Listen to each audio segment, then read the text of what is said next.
the validity and accuracy of any actionable intelligence decreases highly under torture. In fact, it's useless.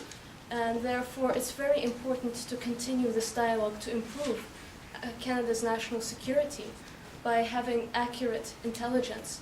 And that is best developed by developing long-term relationships and developing a positive ideology that people can buy into and volunteer into.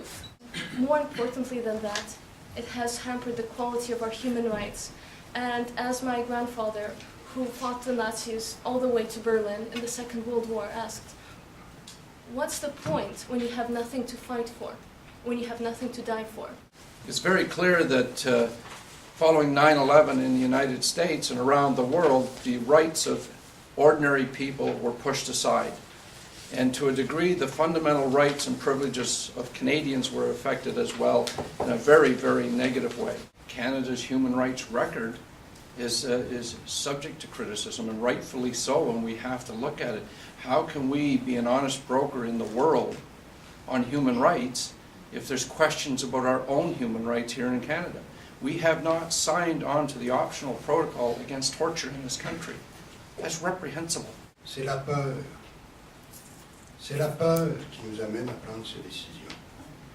Et une fois que la peur est installée dans une démocratie, la démagogie naît.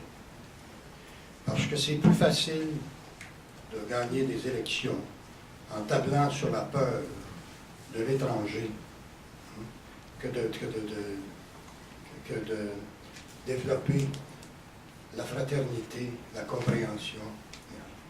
J'étais jeune avocat dans la crise d'octobre au Québec, quand justement encore là, la peur du terrorisme a emmené à prendre des décisions terribles, mais rien comparativement à ce qui est fait maintenant. They call it war on terror or debate about national security, created this mentality among the majority of Canadians. I'm not saying all Canadians, but a lot, that it doesn't concern us. It concerns only, it's few people, and if it will affect the rights of some people, but assure more security to the majority of us, then that's fine. And I think this is the danger of, if you take the example of women's rights, if you take the example of same-sex marriage, I think it created a whole debate, and everybody in Canada felt concerned whether yes for it or against it, but not in the case of, I think, national security. I think national security is still seen not something affecting the majority of Canadians. The approaches used by the US government, our own government and others, has unleashed this tidal wave around the world, which gives governments permission, authority, to use the rhetoric of security as a guise for human rights violations. Campaigns and struggles and government crackdowns which previously would have been very evident as being human rights violations, repression, persecution, are now remodeled and relabeled national security measures.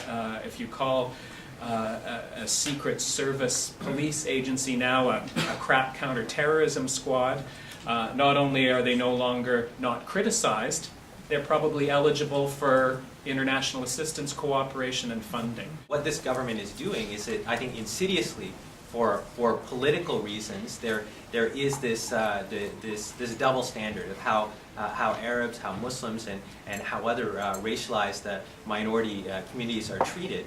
But on the whole, there is this pretense that we are a democratic country. We need to bring it back to having a real inclusiveness, and having civil rights mean something for those people who are most at risk and who are most marginalized and who are potentially subject to or have been subjected to torture.